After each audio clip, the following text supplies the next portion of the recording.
me? 1, 2, 3, mic check. I can hear you loud and clear, Ronak.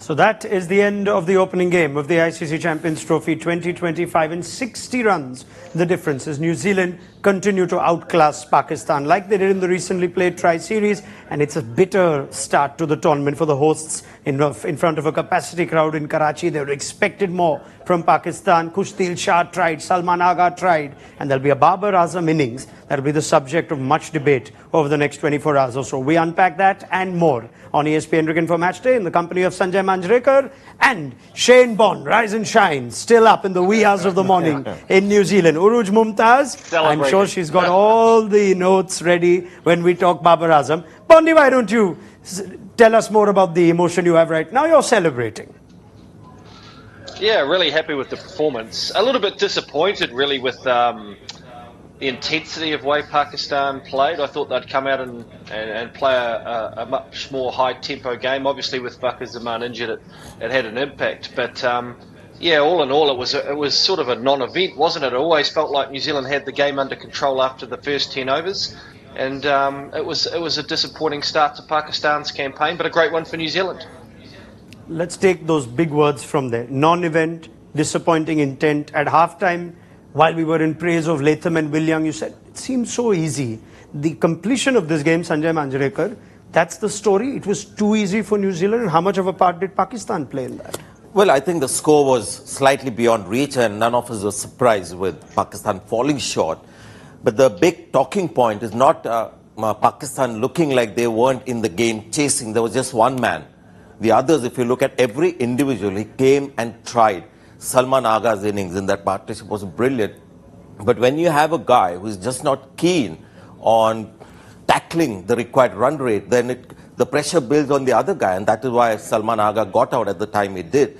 So more than the result, just the way Pakistan went about, and more, not Pakistan as a batting unit, but Babar Azam. So this is what happens when pressure builds up on a big brand. He's a big brand in Pakistan. So I guess he was just looking at a score, and in that process, completely lost sight of, where the run rate was.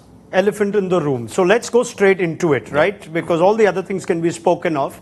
But what happened in that Babar Azam innings when it looked like Pakistan was still going for it, just had too much to do? 22 for 2 in the first 10. Yes, he was without Fakhar Zaman. There came a period of play, Uruj Mumtaz, and you can now take this conversation forward, because I'm quite sure the conversation on social media from the cricket fans is, did Babar not try hard enough? And the short answer of that is it wasn't just good enough. You can't sugarcoat it, you can't wrap it up, you can't put a ribbon on top of it, because it was very disappointing because there was a lack of intent. That's as simple as it is. There was not one shot that he even tried. It was not once that he tried to use his feet. He didn't try to throw the bowlers off. Yes, albeit New Zealand bowled a good line length, but it wasn't as bad as, unfortunately, Babar made it look. And 8 from 22 in that first small partnership, 14 of 38 odd. And then even with Rizwan, they put together 47 off 65. The game was done by that time because you're going to leave too much towards the back end, especially with Fakhar coming in at 5. The minute Salman Ali Agha came in, Babar actually went for a few shots, but it was just a pure lack of intent. Very disappointing to watch. Form or not form, if you want to chase 320 with a 6.4 run rate from the outset, you have to make use of the power play, and not once did Babar look like doing that. Very well said. I mean, when you're chasing that score, and Uruj is absolutely right, I don't think we can say anything else apart from intent. Because sometimes, batters are trying hard and nothing's happening. We've all seen that happen to the best. But that was clear intent of just occupying the crease. And once he was past 50, it seemed like, mission accomplished. And after that, he was hoping that, it might prove to be useful enough. I don't like to select parts of the scorecard, but sometimes they tell a story. Salman and Khushdil, 111 of 77. The rest of the top 7, 98 of 169, striking at 57. Babar has a big part to play in that.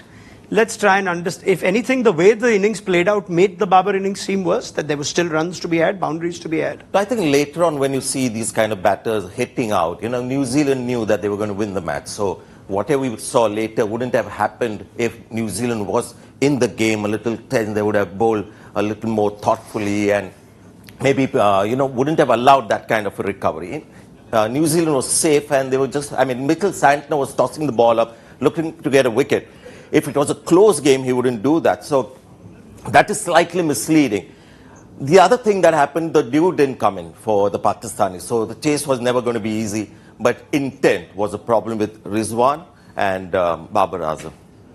On that point, though, Uruj, maybe you can, Bondi, I'll come to you in a second, but Uruj, so many things now, the way this is played out. The fact that dew didn't come in, did Mohammad Rizwan get it wrong at the toss?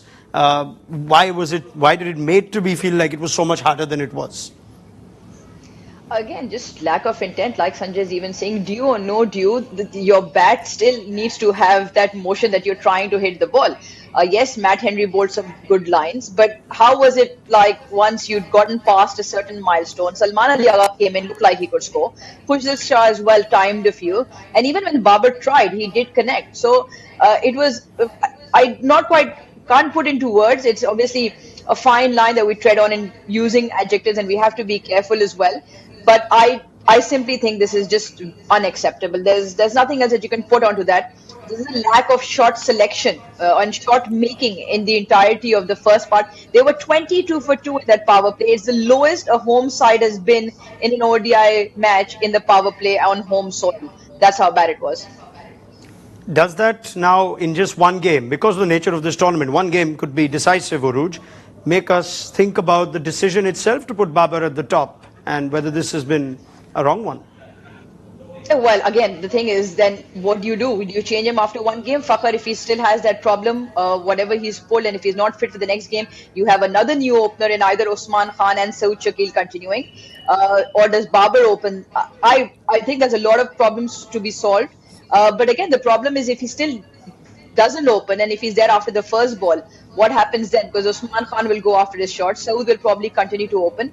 So I think rather than putting the 11 together, it is more about sorting out what's gone up here in this chase. Right. Bondi, you've been listening patiently to this. Now, I know the kind of innings he played, it almost sucked the life out of the chase, if it's fair to say. It played into New Zealand's hands. When you look at Babar Azam, we keep talking about him as a great player. Great players can miss form, but that kind of innings, does that put some space between him and, say, a Kane Williamson searching for runs or a Virat Kohli searching for runs? It just didn't have that same quality? I think when you look at teams who've been successful in one-day cricket and won World Cups, and you look at even India making the final of the last 50-over World Cup, their senior players, their captains lead from the front. Rohit Sharma, Brendan McCullum, Owen Morgan, they're the guys who, in the big moments, are prepared to put their hand up and show that intensity and lead their team. And Babar's not doing that. It's almost as though he's playing with a group of players who are not trying to win. They're almost scared. They're scared of losing, and it's a big change of mindset. And if to change that mindset, you need a player like Babar to lead that charge, because he's got the record behind him. He knows he's going to be in the team. He should be able to go out and play freely and lead from the front, and he's not. And that then just ripples through the team and affects the confidence. So, yeah, all in all, it was a pretty disappointing effort. Also, maybe getting a little deeper into Babar's innings, and Uruj might be able to tell me whether he's lost power. Sometimes it can be as simple as that and doesn't have the confidence to take on the bowlers. A couple of times that he tried, there was one shot that went over the boundary. But is this somebody who is now, feeling that he doesn't have adequate power and the confidence to, make up for the slow start? Because it seemed like he wasn't hitting the ball too hard.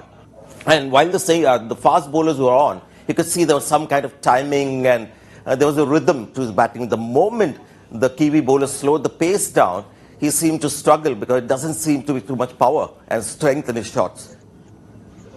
Yeah, I think it might sound strange because when you talk about arguably one of the best, obviously his late form doesn't depict so, but he's obviously got the runs to back it up. The problem with Babar, obviously, he's always been a touch class player. So whenever he's been asked to generate his own pace or own momentum off the bat, he seems to struggle because the one thing that he does lack is the horizontal sweep. He doesn't play the sweep, he doesn't play the reverse, he doesn't play the paddle too much. So he's obviously locked as in terms of a release shot when it comes to that. Even with the paces, if you see, he'll obviously, when he goes, muscles the ball, it is with pace on over mid wicket. Very rarely does he use his feet when he's out of form. So I think just because the range of shots in him with the modern day, again, it sounds really strange when you talk about one of the greats that is or obviously will end up as. But if you look at his game, he doesn't play the sweep at will. He very rarely plays the reverse. So I just feel he gets bottled down. And you're right about the strength. He's not a muscular stature. He doesn't try and muscle the ball. And every time he does, he might lose shape as well. So I think it's just a spiral when you're out of form. And the best use of the game is in the power play where he's obviously looking for timing. And I thought New Zealand bowled really well and just evaded that off stump. He's also conscious of the fact that he's been out bowled through the gate and nicked off. So he probably doesn't want to go searching too hard as well. So all in all, it's just an amalgamation of all of those problems. Excellent points, man. Excellent. That is how harsh the game is, even to the greatest. You know, when the chips are down, whatever little vulnerability that you have gets exposed. Look at Virat Kohli. Yep. His problems outside the off stump. This is a guy who did great things at the highest level, but that's how it goes. I'm glad you bring up Kohli, because even if Kohli is searching for a score, in this format, finding gaps has never been a problem. Yeah. And that too to off spin. At times a left arm spinner might trouble him here and there. But even that was missing from the game, let alone the power. He couldn't even get the other batter on strike. Something that is understandable sometimes. You know, I mean, let's also give credit to the New Zealand bowler. They were bowling in a way that it wasn't possible for Babar with his current self-confidence form to dominate. But I've never seen anybody, I mean, I've seen a couple of batters play in this fashion where they had absolutely no interest of looking at the required rate. They were just in their own bubble batting. Chanderpaul. Shivnarayan Chanderpaul, I saw him play one innings in Sharjah for West Indies, where he just forgot about a run chase. Tendulkar in the Indian Oil Cup in Sri Lanka just gave up on the run chase and they were in their own world. So I've seen that happen to the best, and it happened to Babar Azam tonight. Right. Let's credit New and how much of this was down to how good Will O'Rourke and Matt Henry were the new ball. Body. Yeah, I think that Matt Henry does what Matt Henry does. You know, he hits the top of the stumps, he nibbles it round, and you've got to try and bump him off his line and length, because if you don't, he causes all sorts of problems. And look, Will O'Rourke's going from strength to strength, and the reason why he took that new ball was to get those early wickets, and he did. So New Zealand got through that first 10 overs, 2 for 22, and that enabled the spinners through the middle and the flexibility to Santner to bring Phillips in to give him options. I mean, Nathan Smith only bowled 2 overs. So, yeah, look, New Zealand are just a very well-disciplined, well-organised side. And as you say, even someone like Babar Azam, you don't have to slog the bowlers, but you have to be proactive with your feet. Yeah. You have to do, or laterally or down the wicket, to try and bump them off that line and length. Otherwise, if you allow a bowler like Matt Henry to settle in, he's very, very difficult to get away. You just mentioned Will O'Rourke, and I'm interested in this talent we saw in India as well. Where do you see him, Bondi? Say after 5 years, is he a potential great fast bowler for New Zealand, you think?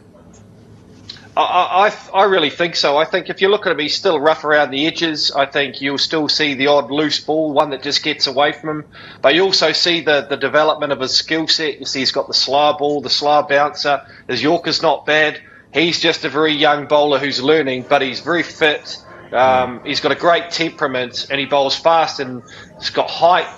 It's all the tools are there. So I think in this part of the world, we're really excited about what he's going to do over the next 2 years. Lovely. I think we also brought up the chat when you Body talks about being proactive to good bowlers, which Henry and O'Rourke are. If you had Rohit Sharma and Shubman Gill, even if the bowlers are accurate, I can imagine someone stepping out, someone trying to manufacture a boundary. So let's be kind now to the Pakistani batters. Sometimes it's about ability as well. And we were talking off air. We saw the Pakistani batters bat, and we've seen the Indian batters bat.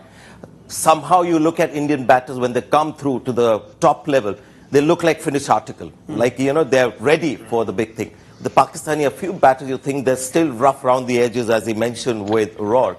And that eventually comes into play, the ability in the end. I like that you started that by saying, let's be kind. to them. Very good. No, in the sense, sometimes if it's beyond your ability, then, you can't fault a player too much.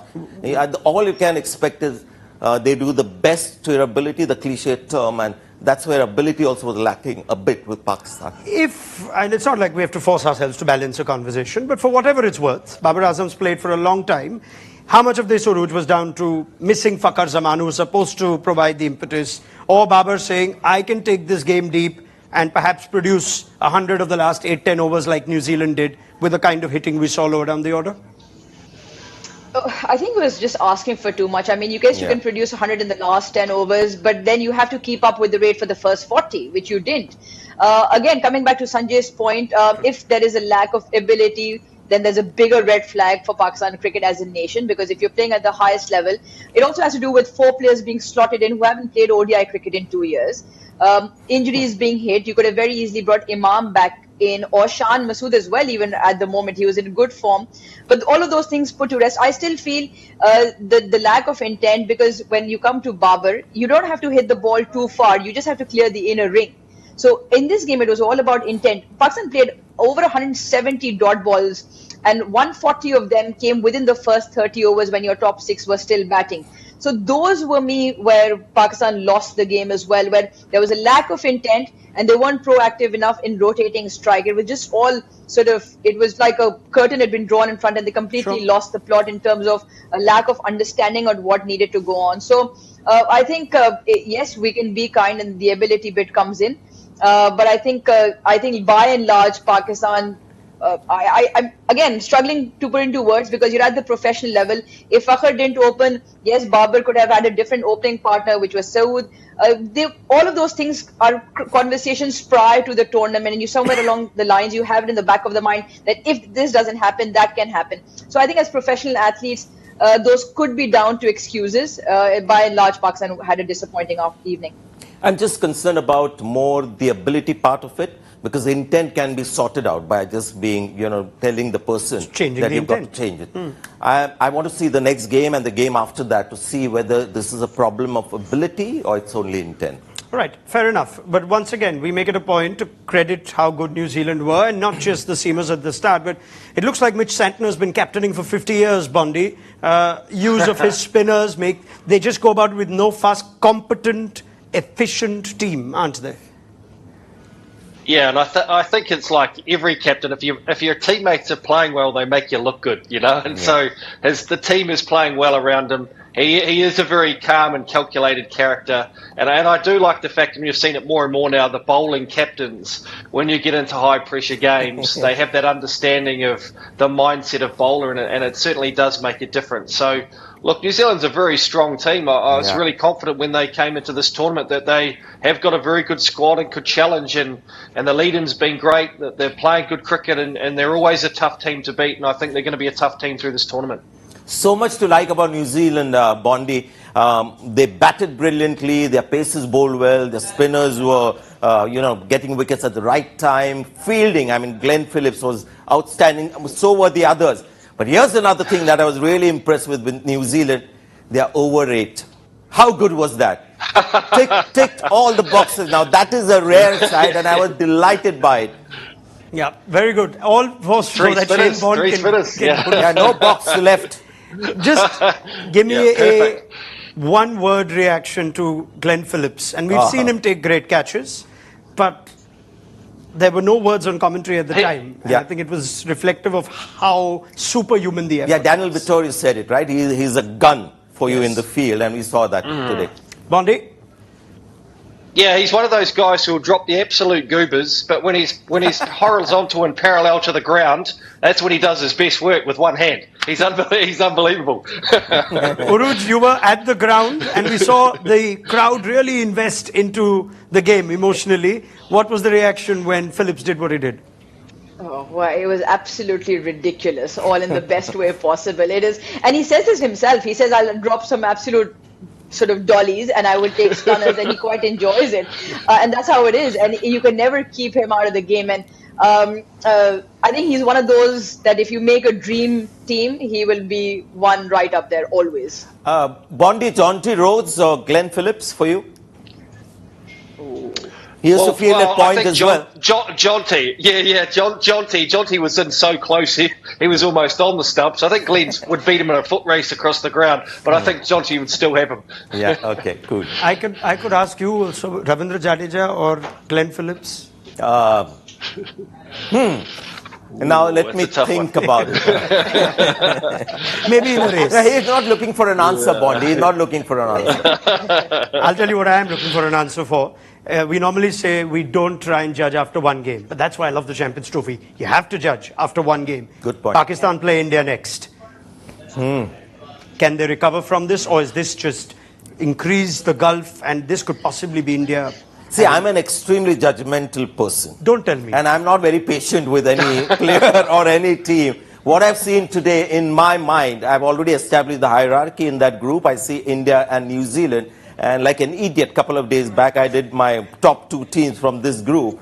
And I picked Pakistan. I hope they prove me wrong. I'll be very happy. But what I've seen today makes me believe that India and New Zealand are the 2 top teams. And Bangladesh, I don't know. But what I saw today, I hope it is an aberration. And I say this to be kind.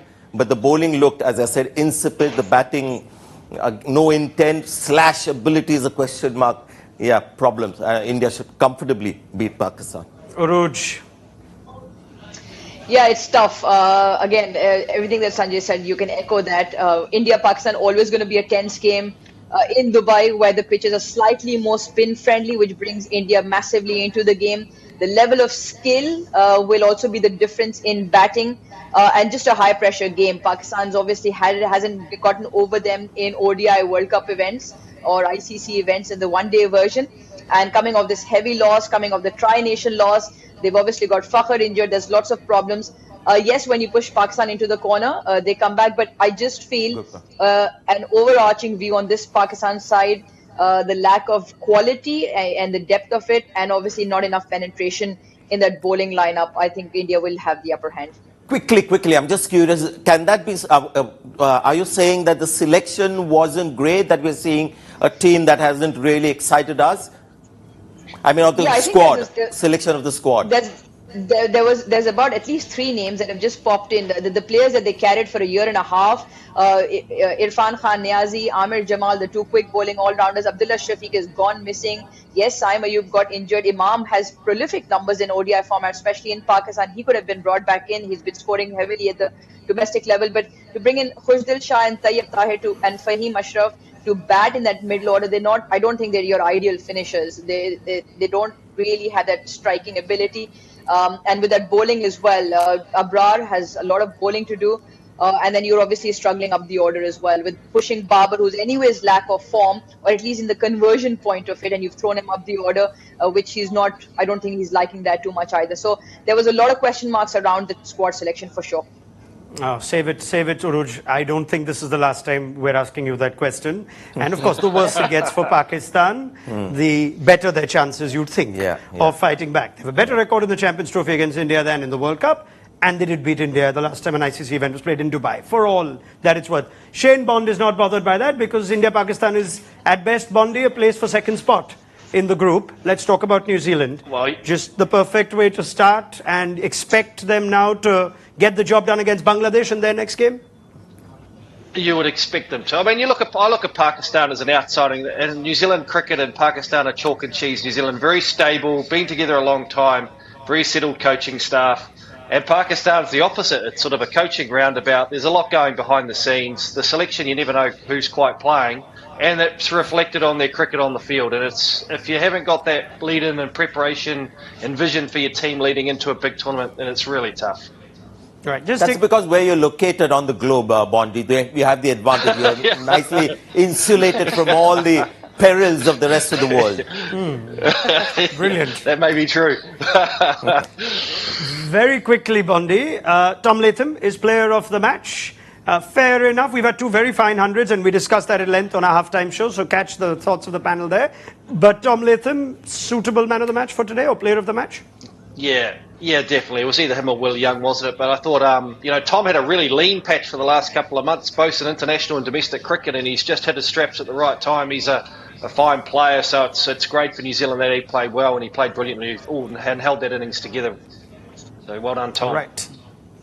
Well done, Tom, and well done, New Zealand. Bondi, get some sleep. The sun is out in New Zealand. Thank you so Thank much you, for being with guys. us. Really. Enjoy it. Look forward to seeing you again soon. Uruj, make your way home. We will connect again before India-Pakistan in a few days' time. Thank you so much, Uruj Mumtaz and Shane Bond. Mr. Manjrekar. Yes. Cracking start. Thank you. I must say, it was wonderful to have you back. And 50 overs cricket brings out the best in you. Yeah, I love the format. 50 overs format. Lovely. So much time to think. Not enough, though. Thank you so much, Sanjay Manjrekar, Uruj Mumtaz, Shane Bond, and thank you very much for being with us for this opening day. We're going to have some fun right through the tournament. Of course, tomorrow, India kickstart their campaign against Bangladesh. Build up just before the toss on ESPN Cricket for Match Day. We will see you then. Bye-bye.